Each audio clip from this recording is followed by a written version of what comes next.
The next company on our list is, do you want to take a guess?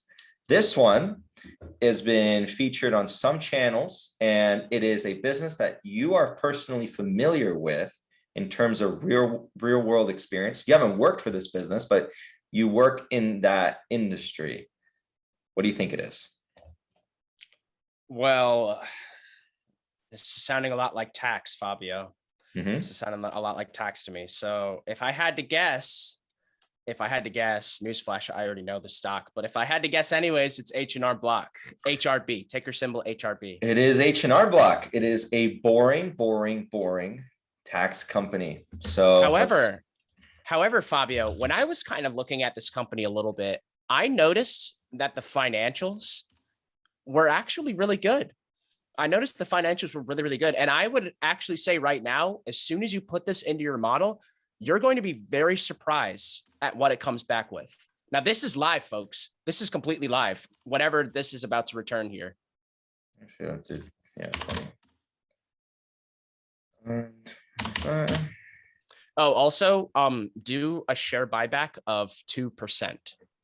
Yes. Boom. All right. So what are we looking at here? Oh, let me add one more. What do you think? It could be a lower one or a higher one. Doesn't matter. 30%. Just 30%. Yeah. This guy's getting aggressive. So I like my tax companies, man. You know how it is. So just a quick analysis here. They've done buybacks. I know that this business has done quite a bit of buybacks over the years, like over time. We're taking 2%. They've done more in the past, but let's be more conservative. If you think the business is undervalued, you want to see more buybacks. And looking here, I mean, how reasonable do you think it is that they'll grow at 20 or even 15%? I actually kind of want to add in a 17% because I want to be in between that 15 and 20. So, well, you know, let's do. So something when I was kind of doing my research with this stock is that 18%. They even signify this as well, is that basically when the economy is doing well, this company does well. However, when the economy goes bad, this company tends to do bad.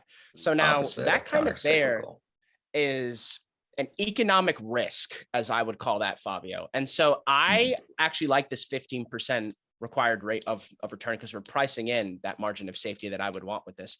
Yep. However, when we come into this due diligence, I have a few working hypotheses that I've kind of come up with at the moment that I'll elaborate more on in that video of certain things that I want to see that H&R Block is doing when the economy is up versus when the economy is down. So those are kind of my preliminary thoughts coming into H&R Block with this specific company itself.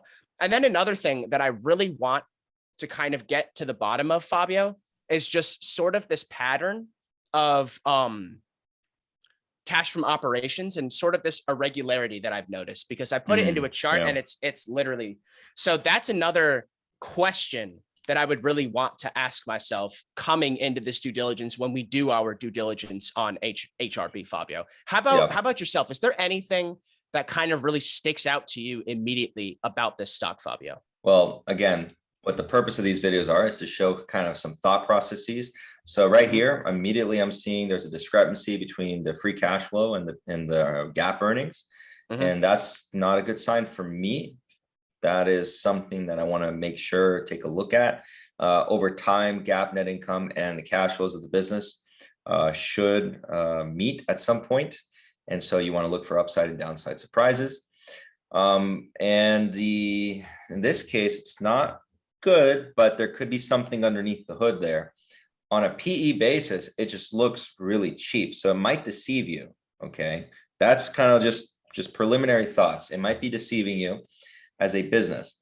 Now, let's take a look. So that kind of covers the model. I think I'd have to assume a pretty aggressive growth rate, unless the cash flows are actually significantly higher going forward, and they're actually going to jump up quite a bit. And this kind of like this price to free cash flow bounces back to where the GAAP net income is, or the opposite's going to occur. The GAAP net income is actually going to reflect the real cash flows of the business. I tend to believe that the cash flows are more like the proper metric of the business, and the GAAP net income is the one that kind of the management, kind of moves around a little bit. but we'll see. We have to dig deeper. It's just preliminary Fabio, thoughts. Let's do some key Fabio, a ratio. question, if you can go back to the summary report for a quick second. I've seen some people saying online that the book value per share of this company concerns them. Is this something, just a preliminary thought? Is this something that concerns you, Fabio? No, not at all. And why would that be? Well, because of the industry type. Everything is with nuance. So everything within context has a different meaning. So in this case, this is a tax company. This company does your taxes. Why does the book value matter? What assets are you caring about? The replacement value. You know who the assets are? The accountants that work there, right? So what you're gonna assign a book value to an accountant? You know, I mean, there's buildings and stuff. Maybe they have like, you know, printers and stuff, but no, it's not like that. It's not this kind of business. So you gotta really think before you say, oh, the book value is concerning. What kind of business is it?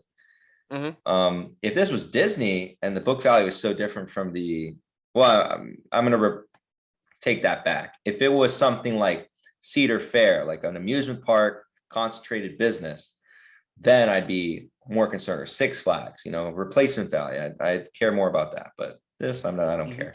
So key ratios, anything stand out here? I like this. Yeah, that's a very good current and cash ratio, I do have to say. Don't like this. No. You're probably buying back shares with that. Not entirely happy about the debt to equity ratio either, Fabio. Yeah, they're probably buying back shares with that. Yep. This was a fluke here. Yeah. So ignore that, but yeah, it's increasing. Yeah, they're probably buying back shares with that. You see, this is what I'm telling everyone. As an investor, the finance approach derives a story from the numbers. The accountants write the stuff and we're taking this information out. So I'm assuming these things, right? By just looking at the numbers. These numbers are telling me a story. They're saying, hey, look at this, look at this. Gross profit margins, fantastic. Operations are getting better. But this, don't like that. Well, maybe flukier. Yeah, cyclical. Austin, you're right. Look at that. The numbers support you. Cyclical business. Exactly. Net profit margin. Numbers are in my corner this time, Fabio. Yes. ROE, ROA. Okay, ROE, fluke stuff going on. Don't ignore that. But return on assets, pretty good. Okay, so we're done with those. Let's do earnings quality. Accounts are, you see, accounts are doing some shenanigans here. They're making stuff look better. Right here, they're doing okay. I actually prefer to see these kinds of numbers. Back here, I like this, but here they're doing some shenanigans. Anyway, anything else here looks interesting? Price to so free cash flow per share. Yeah, you see, look at this. Look at that. Yeah, and then earnings per share, which is where that real difference is kind of coming from there. Something that we do need to note, though, Fabio, and I think you might have pulled this data from Seeking Alpha itself. Seeking Alpha has this a little bit weird because their fiscal year ends in April. So Seeking Alpha will have it organized April 2021, June 2021, trailing 12 months. So is that something that might concern you a little bit right now as we're looking at these numbers itself as well, which is why we're seeing a couple of numbers repeat themselves, etc.? No, not really. No, it's not something that worries you? No, because I'm kind of just looking at the trends here. So unless something is drastically different, and again, the free cash flow per share will tell me a story. Yeah, sure. This is repeating over here because it's taking the trailing 12 months. You're right. But you're kind of seeing the story play out. So maybe, well, you could say actually this one's probably like the pattern if you believe that, but we have to see. I think they have to report more. But we gotta do the due diligence to see that before. Yeah, that's really the whole purpose too. Like we have to go in and do the due diligence, which I can say before you even ask me the question on my closing thoughts, Fabio. I'm exceptionally excited to do the due diligence for this one. And I would agree. I'm actually interested in this business. This business is more to it than meets the eye, and I kind of like those. We hope that you've enjoyed what you've seen here today. If you have, please be sure to like, comment, and subscribe, and visit our website at capitalmindset.org. And we look forward to seeing you guys later.